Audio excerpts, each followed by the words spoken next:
Vítejte v Bonstru. Jmenuji se Pavel Klema a těší mě, že jste se rozhodli investovat do zajištěných úvěrů. Dnes bych vám rád představil několik zajímavostí o online investiční platformě Bonstr. Společně se podíváme na to, co je garance zpětného odkupu, rating poskytovatelů, sekundární trh a konverze měn. Začneme garancí zpětného odkupu. Garance zpětného odkupu je jednou z forem zajištění investice. Dávají ji přímo poskytovatelé, kteří investiční úvěry na Bonstru nabízí. Pokud není investiční úvěr splacen, zavazuje se jeho poskytovatel vyplatit investorům zbývající nesplacené jistiny a úrokové platby. Zpětný odkup se automaticky aktivuje zpravidla po 60 dnech v prodlení. Tímto způsobem jsou zajištěny převážně investice do eurových úvěrů. Garanci zpětného odkupu nenajdete automaticky u všech úvěrů na Bonstru. Pokud poskytovatel garanci nenabízí, zpravidla poskytuje jinou formu zajištění, například v podobě zástavy nemovitosti nebo jiného hmotného majetku.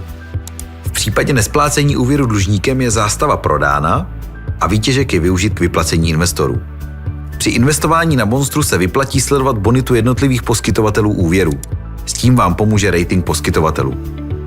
Předtím, než s poskytovatelem uzavřeme smlouvu, provede naše oddělení risku jeho hloubkovou analýzu. Více se o analýze poskytovatelů dočtete na našem webu v sekci o investování. Na základě hloubkové analýzy stanovíme rating poskytovatele, který reprezentuje jeho schopnost dostát garance zpětného odkupu. Rating úvěrového rizika je vyjádřen písmenem a nachází se na stupnici od A+ až po D, přičemž A+ vyjadřuje nejnižší míru rizika s nejvyšší schopností poskytovatele dostát svým závazkům. Známka C- je určena pro případ, že by poskytovatel vykazoval velmi vysokou pravděpodobnost selhání. Nejhorší stupeň D je určen pro poskytovatele, kteří se dostali do významnějšího prodlení s plněním svých závazků. Rating všech poskytovatelů naleznete na našem webu v sekci Rating poskytovatelů. Nyní se podíváme na to, co je sekundární trh. Sekundární trh je místem, kde můžete prodávat své aktuální investice ostatním investorům Bonstru nebo je od nich naopak kupovat. Nabízí se vám tím další prostor pro investice a diverzifikaci portfolia. Prodej v rámci sekundárního trhu vám dává možnost vyšší likvidity. Když potřebujete své peníze dříve, můžete zde prodat část nebo celé své portfolio investic.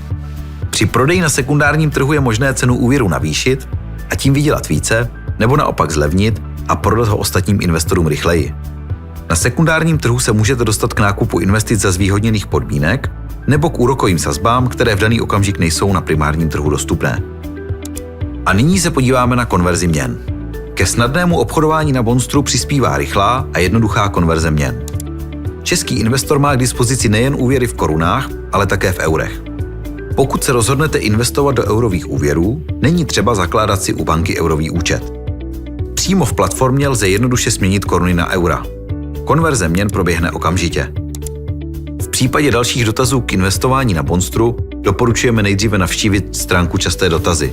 Pokud zde odpověď na svoji otázku nenajdete, neváhejte nás kontaktovat e-mailem na info@bonster.cz nebo prostřednictvím našeho online chatu. Nenechte peníze zahálet a investujte do zajištěných úvěrů ještě dnes.